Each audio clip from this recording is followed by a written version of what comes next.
So আমি কাউকে কখনো কোনো প্রলোভন দেখাই নাই, আর আমি কাউকে কখনো প্রলোভন দেখাবো না ইনশাল্লাহ। যা হয়েছে আমার নসিবে ছিল। তো একটা জায়গা থেকে বেরিয়েছি, আমার এখন হচ্ছে যে আমার আব্বু হচ্ছে দুধ নিয়ে আসছে, আমাকে দুধ দিয়ে গোসল করাবে। আমি হচ্ছে দুধ দিয়ে গোসল করে আমি আমার নতুন জীবন শুরু করতে চাই, নতুনভাবে আমি নিজেকে গড়তে চাই। আমি আপনাদের দোয়া চাই, আপনাদের কাছ থেকে দোয়া ছাড়া আমার কিছু চাওয়ার নাই।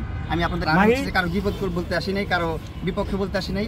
আল্লাহ তাআলা হচ্ছে যে উত্তম পরিকল্পনাকারী, ওনার বিচারে তো আমার কোনো অভিযোগ নাই। উনি যেটা বিচার করবে উনি যেটা রাখছে আমার কপালে নিজেকে সেটাই হবে ইনশাল্লাহ। আমি চেষ্টা করব। আমি ছোট মানুষ, আমি আমার বয়স 13 থেকে আমার সংসারটা চালাই। আমি আমার বাবা আমার মা সবাই আছে, ওনাদেরকে আমি ইচ্ছা করে আমি ব্যবসা করতে দিই না। আমার বাবা কিন্তু ব্যবসার প্রতি অনেক মানে ফ্যাসিনেশন, ওনার ব্যবসা করতেই মন চায়, টাকা লস হোক যাই হোক, উনি মাগনা যে মাল দিয়ে আসে তারপরও ব্যবসা করতে চাই, তারপর আমি দিই না, কারণ হচ্ছে ওনাদের অনেক বয়স হয়েছে। তা আমি চিন্তা করছি আমার ফ্যামিলি আমি চালাবো। আমি বয়স 13 থেকে আমি আমার সংসারটা চালাই, আজকে 7 বছর আমি সংসারটা আমি রান করতেছি। আমার বাবা মা ভাই বোন ভাবি বাস্তি এরা আছে, এদেরকে নিয়ে আমি চলতেছি। আমি চাই আমার জীবনটা নিয়ে আমি এভাবেই চলতে, এইভাবেই লাইফটা পার করে দিতে চাই, আমার বাবা মার মুখে হাসি রেখে। আর কারো ঘৃণার পাত্র হতে চাই না, আমি সবার ভালো পাত্র হতে চাই, সবার দোয়া চাই, আমি আর কিছু চাই না। আমার লাইফের বেস্ট এভার ফিলিংস যেটা হচ্ছে যে আমি বলে প্রকাশ করতে পারবো না, এত ভালো লাগতেছে। আর মনে হচ্ছে যে এতদিন আমি মায়ের গর্বে ছিলাম, জেলখানাটা হচ্ছে মায়ের গর্বের মতন। ওইখানে বাইরে কি হচ্ছে না হচ্ছে কোনো কিছু আমি খোঁজখবর পাচ্ছিলাম না ওরকমভাবে, কিন্তু ভালো ছিলাম, অনেক ডিসিপ্লিন অনেক ভালো। জেলখানাটা আমি যেটা মনে করি ওটা সাজা যাওয়ার জায়গা না, ওই জায়গাটা হচ্ছে মানুষকে পরিবর্তন করার জায়গা। ওই জায়গাটা এত সুন্দর ডিসিপ্লিনভাবে চলাফেরা, এত সুন্দর জায়গা, একদম লাইক অনেক আমাদের বাংলাদেশ ইউনিভার্সিটি আছে, অনেক বড় বড় ইউনিভার্সিটি, ঢাকা ইউনিভার্সিটি বলতে পারেন, আপনার স্টেট ইউনিভার্সিটি, আরও বড় বড় ইউনিভার্সিটি আছে, যেসব ইউনিভার্সিটির স্টুডেন্টরা ব্যাচেলর থাকে ওই প্যাটার্নের থাকাটা, ওই প্যাটার্নের চলাফেরা, ওই প্যাটার্নের সব কিছু একটা রুলস অ্যান্ড রেজুলেশনের উপর দিয়ে চলে।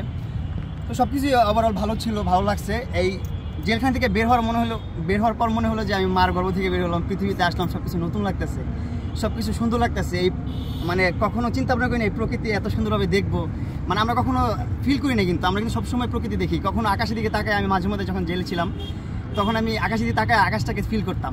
এরকম ফিল কিন্তু আমি বাইরে থাকা অবস্থা কখনো করি নাই। যখন আমি অভাবটা বুঝছি তখনই আমি ফিল করছি। যাই হোক, আল্লাহ উত্তম পরিকল্পনাকারী, এটা আমি বিশ্বাস করি। উনি যা পরিকল্পনা করে রাখছে আমার জন্য সেটাই হবে আমার কপালে। আমি কাউকে দোষ দিব না। আমাকে যদি কেউ ক্ষতি করে সুখে থাকে সে সুখে থাকুক, আর আমাকে যদি কষ্ট দিয়ে সে ভালো থাকে ভালো থাকুক, আমি এটাই চাই। আর একটা কথা বলতে চাই, যেটা হচ্ছে যে মামলার বিষয়ে, যে এখানে কিছু ভুল আছে যেগুলো হচ্ছে একটু আমাকে কষ্ট দেওয়ার জন্য বা আমাকে খারাপ রাখার জন্য ওরা বানোয়ারভাবে বানাইছে, এটা আপনারাই জানেন। আমি এটা বলতে চাই না, এর কাছে ধন সম্পদ কিছু চাই না, শুধু দোয়াই চাই। আর আমার বাবা মার দোয়া তো আমার সাথে আছি, আপনারা আমার দোয়া করবেন। একটু জানতে চাই ভাইয়া, যে আপনি জেলে কাটানো সেই মুহূর্তগুলো, আসলে আমরা প্রতিনিয়ত তো জেলে আসছি, বাতাস, বাইরের কোনো চিন্তা ভাবনা এরকম ছিল না, কিন্তু ভিতরের যে ডিসিপ্লিনটা আপনারা বাইরে থেকে যেটা অনুভব করেন ফিল করেন, ভিতরে কিন্তু ওইরকম না। ভিতরে কিন্তু একদম ইজি, ভিতরে সব কিছু আছে, আপনি সব কিছু করতে পারেন, ভিতরে সব লিগেল করতে পারেন, ইলিগেল কোনো কিছু করতে পারবেন না।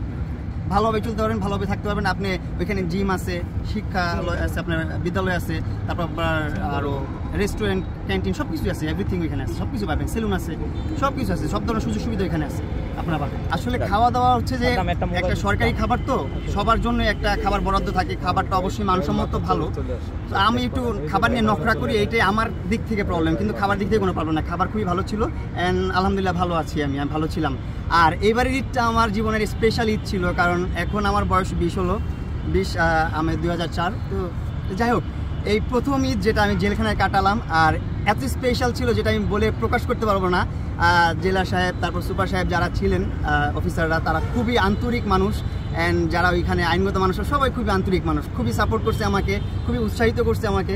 অ্যান্ড ওইখানে মনোচর্চার অনেক ভাইরা ছিল, রকি ভাই ছিল, ওনারা আমাকে খুব সাপোর্ট করছে। ঈদের দিনে আমি একটা ডান্স প্রোগ্রাম করছি, আপনারা হয়তো বা দেখছেন কিনা জানি না, ভাইরাল হয়েছে মনে হয়, জানি না আমি। সো ওইখানে আমি আমার অনেক ফ্যান ফলোয়ার, অনেক ভক্তবৃন্দ ছিল। আমি যখন প্রথম দিন জেলখানায় এন্ট্রি নিছি, নেওয়ার পর অনেক ভক্তবৃন্দ ভরে গেছে, অনেক মানুষ, সব মানে আমার কারাগারের সামনে মানুষ ভরে গেছে, সবাই এত জ্যাম কেন, এত মানুষ কেন, সবাই যারা না চিনে, যারা অনেক দিন যাবত, দীর্ঘদিন যাবত কারাগারে আছে, জেল খাটতেছে, তারা তো আর বাইরের ভার্চুয়াল জগৎটা জানা। যেমন আমি 20 দিন যাবত কি হয়েছে ভার্চুয়াল জগতে, বাইরে কি হইতেছে এটা আমি বলতে পারি না। মানে 20 দিন আমি মায়ের গর্বে ছিলাম, অন্ধ ছিলাম একদম, এক কথায়। তো ওই রকমই অনেকে অনেক কিছু জানে না, তো তারা দেখে বলতেছে মামুনকে, তাদের দেখে তারাও আমার ভক্ত হয়ে গেছে, তারাও আমার ভালোবাসা শুরু করলো।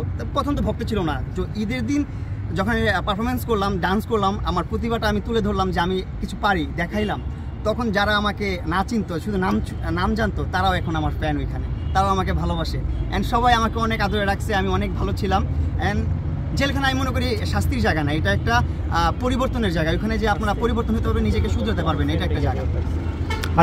না, আমি কারো উদ্দেশ্যে কিছু বলতে চাই না, আমি কাউকে বদনামও করতে চাই না, কারো দোষও দিতে চাই না। এটা আমার নসিবে ছিল, আল্লাহ তাআলা আমার কপালে রাখছে। আপনারা শুনলে অবাক হবেন, ওইখানে তো অনেকের কাজ কাম নাই, কিছু করতে পারে না কেউ। আমি তো ওইখানে আজেরাই ছিলাম, 5 ওয়াক্ত নামাজের মনে করেন নামাজি ছিলাম।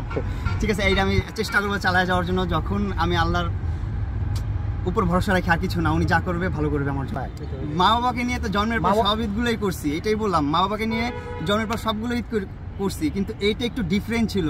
এটা একটু জেলখানার যে বন্দি মানুষগুলো আছে তাদেরকে নিয়ে করছি। তারা যারা এমন মানুষ আছে যারা হচ্ছে আমাকে 17 সালে ফলো করতো, তারা তারপর থেকে জেলখানায়, তারপর থেকে আমাকে দেখে নাই, প্রথমবার জেলখানায় দেখলো এতদিন পর। তাদেরকে নিয়ে উৎসব করছি, ঈদ করছি, ভালো লাগছে, খারাপ লাগে নাই অতটা। তো অবশ্যই মিস করছি, তাদের জন্য চোখের অশ্রু মনের অজান্তেই চলে আসছে চোখ দিয়ে। এগুলার বলে প্রকাশ করার তো কিছু নাই। মা বাবার জন্য সবসময় একটা সফট কর্নার মনের অন্তরস্থলে থাকে। আচ্ছা।